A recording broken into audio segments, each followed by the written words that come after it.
ભાવનગર શહેરમાં કાયદો અને વ્યવસ્થા ખાડે ગયું છે, ત્યારે પોલીસ હવે સફાળી જાગી એક્શન મોડમાં જોવા મળી રહી છે. ભાવનગર શહેરમાં પોલીસ દ્વારા હુમલો કરનાર આરોપીઓનું રિકન્સ્ટ્રક્શન કરવામાં આવ્યું. ભાવનગર શહેરમાં 5 દિવસ પહેલા બનેલ મારામારીમાં એક નરસિંહ જાદવ નામના યુવકનું મોત થયું હતું. યુવકના મોત બાદ પરિવારના સભ્યો દ્વારા વળતો જવાબ આપતા હુમલો કરનાર આ ઘર પર હુમલો કરવામાં આવ્યો હતો. બોટલોમાં જનવિલ પદાર્થ ભરીને 3 મકાનો સહિત એક વાહનમાં આગ લગાડી દીધી હતી. બનાવની જાણ થતાં પોલીસ દ્વારા તાત્કાલિક ઘટના સ્થળે પહોંચીને પરિસ્થિતિ પર કાબુ મેળવી લીધો હતો. પોલીસ દ્વારા હુમલો કરનાર 12 આરોપી સહિત 8 આરોપીને ઝડપી ધરપકડ કરવામાં આવેલ છે.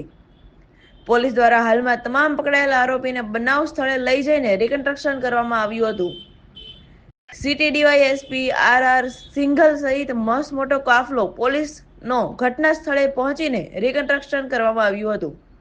ગઈ 6 તારીખે ઘોઘારોડ પોલીસ સ્ટેશનના રૂવાપડી વિસ્તારમાં આવેલ જે વિસ્તાર છે મહાકાળી વિસ્તાર, તેમાં એક બનાવ બનેલ, જેમાં આ કામે જે નરસિંહભાઈ કરીને જે આ વિસ્તારમાં જે રહે છે આ શેરીની પાછળ, તેના ઉપર આ કામે સાગર, અજય અને બીજા તેના 2 ભાઈઓ અને 2 મહિલાઓ દ્વારા બંદૂક રાખી અને તેને માથાના ભાગે તીક્ષ્ણ હથિયારથી ઈજા કરવામાં આવેલા. આ કામે જે નરસિંહભાઈ જે છે તેને 108 દ્વારા સરટી હોસ્પિટલમાં દાખલ કરવામાં આવેલા અને ગઈ 9 તારીખે તેનું મૃત્યુ નીપજ્યું.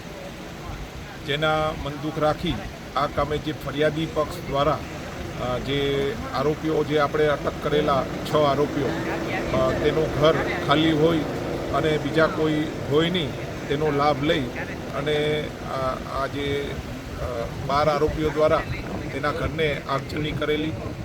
આ કામે ફરિયાદ દાખલ કરતા 8 આરોપીઓને પોલીસ દ્વારા અટક કરવામાં આવેલા છે અને આજે વિસ્તૃત પુરાવા અર્થે આજે આરોપીઓ સાથે રિકન્સ્ટ્રક્શનની કામગીરી કરવામાં આવેલા છે.